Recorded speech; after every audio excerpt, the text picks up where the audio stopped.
മഞ്ചേശ്വരം കുഞ്ചത്തൂരിലെ ആളൊഴിഞ്ഞ പ്രദേശത്തെ കിണറ്റിലായിരുന്നു മുഹമ്മദ് ഷെരീഫിന്റെ മൃതദേഹം കണ്ടെത്തിയത്. ഇയാൾ ഉപയോഗിച്ച ഓട്ടോറിക്ഷയും കിണറ്റിന് സമീപത്ത് കണ്ടെത്തിയിരുന്നു. പ്രദേശത്ത് രക്തക്കറകൾ കണ്ടതോടെ ഇത് കൊലപാതകമാണെന്ന സംശയം ബലപ്പെട്ടു. പോസ്റ്റ്മോർട്ടം റിപ്പോർട്ട് ലഭിച്ചതോടെ കൊലപാതകമെന്ന് സ്ഥിരീകരിച്ചു. മഞ്ചേശ്വരം മംഗളൂരു ഭാഗങ്ങളിലെ 200-ലധികം CCTV ദൃശ്യങ്ങളാണ് പോലീസ് പരിശോധിച്ചത്.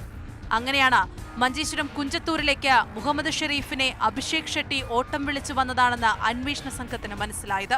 ഇൻക്വസ്റ്റൊക്കെ നടത്തിയ അന്വേഷണത്തിൽ അത് കൊലപാതകമാണെന്ന് മനസ്സിലായി.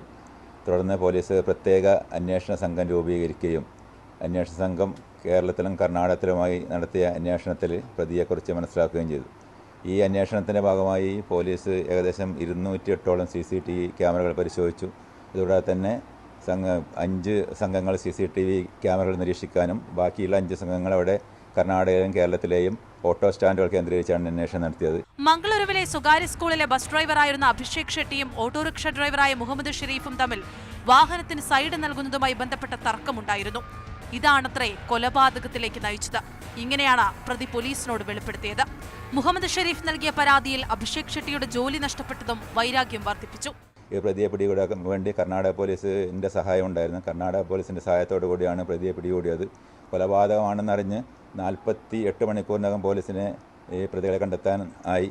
ഇയാൾ കൊലപാതകത്തിന് ഉപയോഗിച്ച ആയുധങ്ങൾ ഉൾപ്പെടെ പോലീസിന് കണ്ടെത്തേണ്ടതുണ്ട്.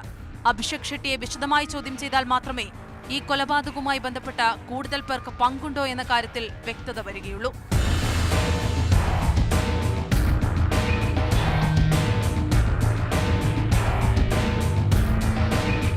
മാതൃഭൂമി ന്യൂസ്, കാസർഗോഡ്.